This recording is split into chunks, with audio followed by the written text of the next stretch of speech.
Hello everyone, welcome to the Engineering Blueprint, a channel focused on enlightening the masses on construction matters. This is our pilot episode and I would like to welcome all of you. If you like the content shared on this channel, please feel free to like and subscribe. You can also turn on the notification bell so that you may receive alerts whenever we post new content.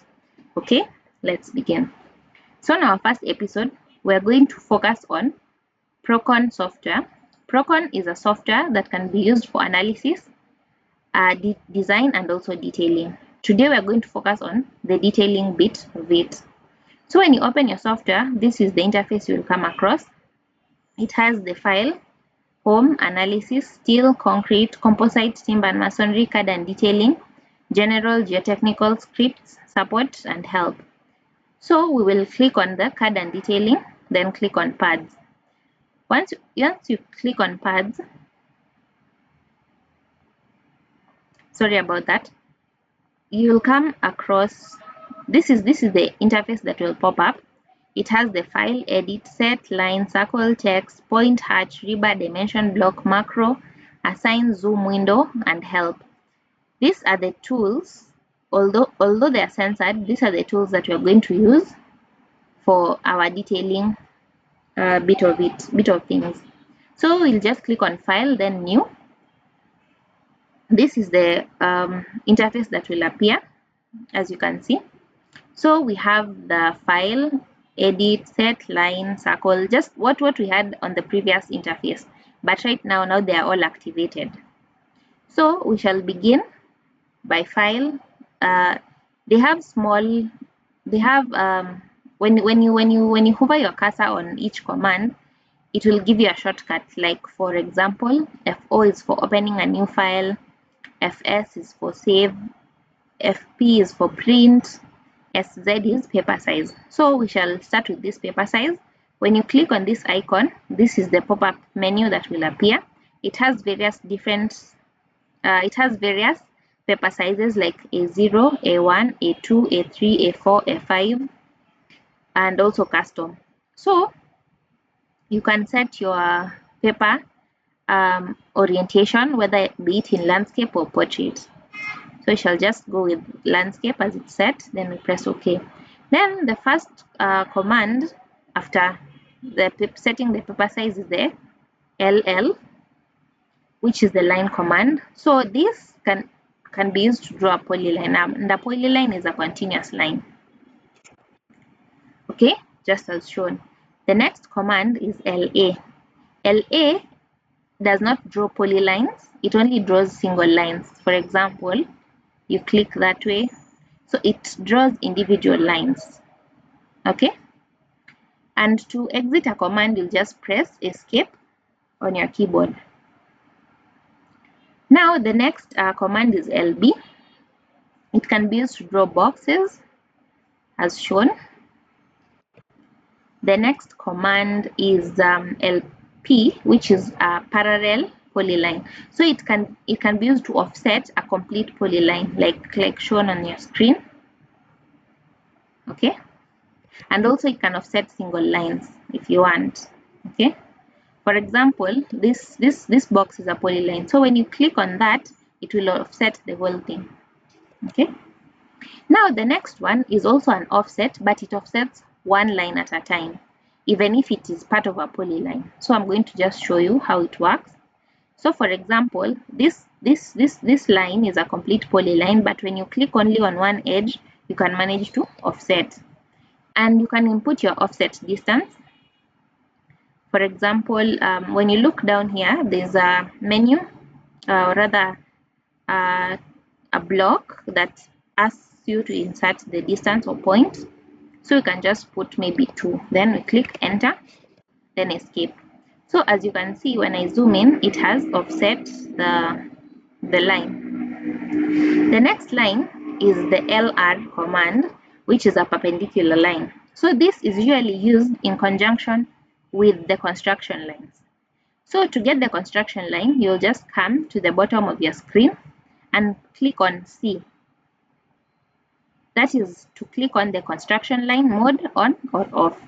So when you click on this, it will give you a line perpendicular to the line you've selected, as shown. If you select a skewed line, it will create a perpendicular line for you. Okay, then you press escape to exit.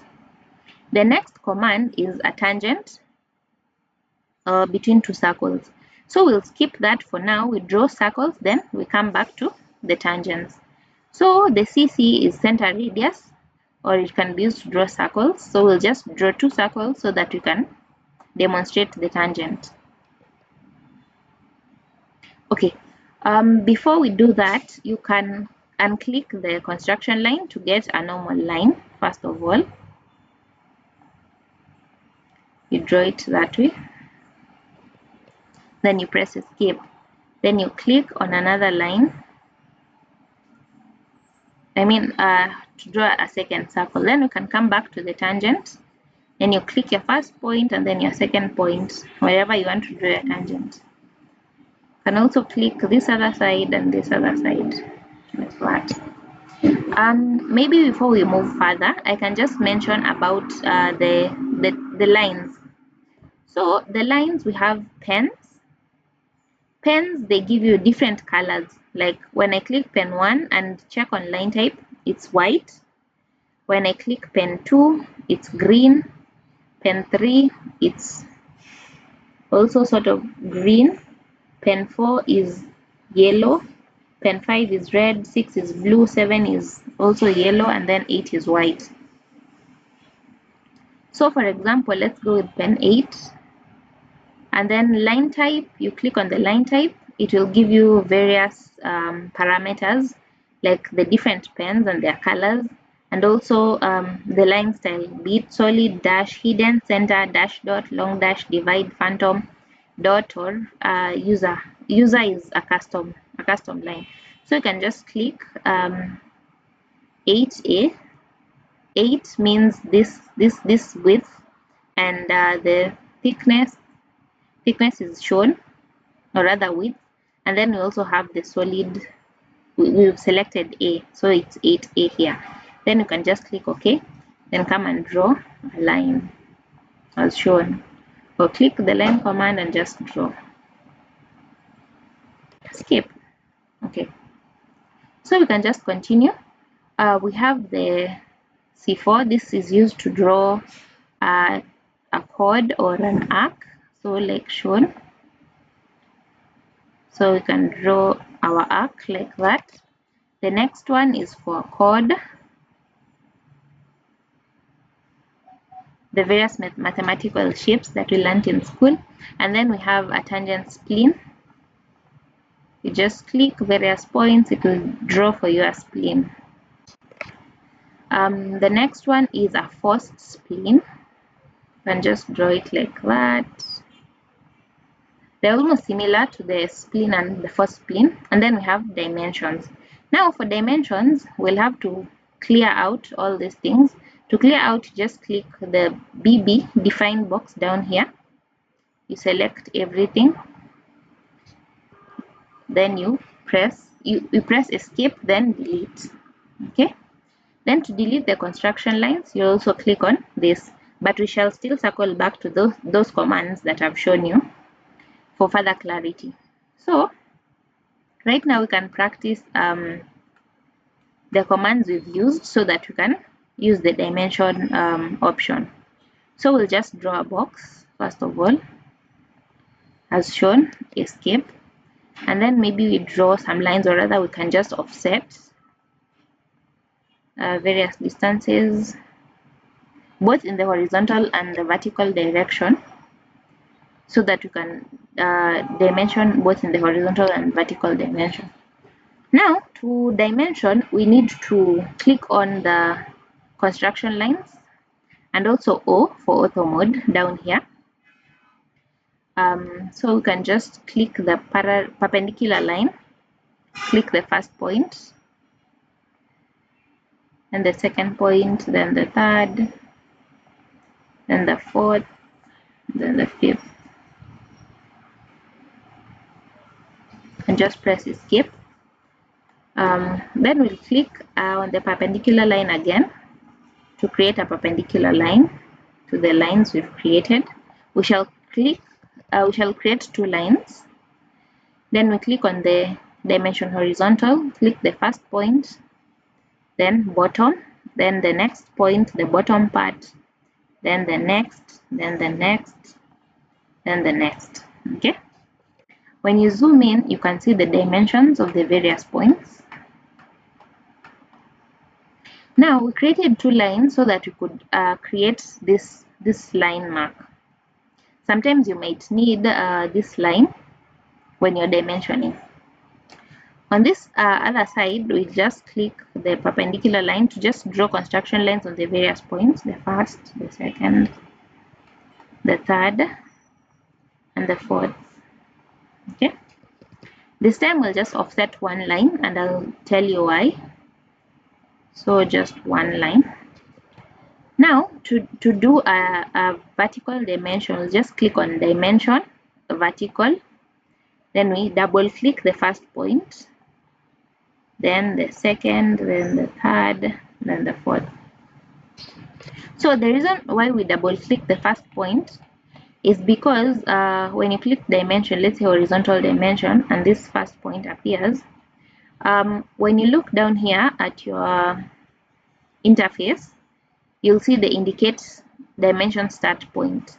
So we've indicated, then you click now your first point, then your end point, then the next point, then the next point, then the final point. As you can see, there's a difference. The first one had this line and the second one does not have. Okay, so I'll just explain that again. At the bottom here, draw another perpendicular line. Now we'll just click on horizontal dimension because this is the horizontal direction. Click, then we click, it will ask you indicate point through horizontal dimension line. So we click where we want our dimension to be positioned.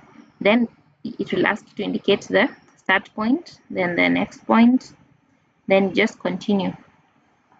You just continue like that.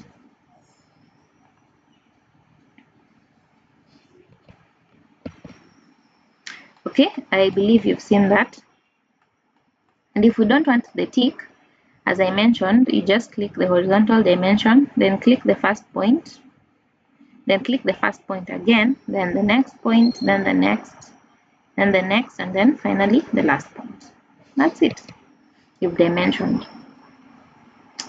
So the next one is dimension skew. So this can be used to dimension things in the skew direction, not necessarily horizontal or vertical. For example, maybe you want to dimension this part, so we'll just double click the first point, then the next point. Then you get your skew dimension. So for first episode, that's all for today. We shall continue next time. Thank you, and follow and subscribe.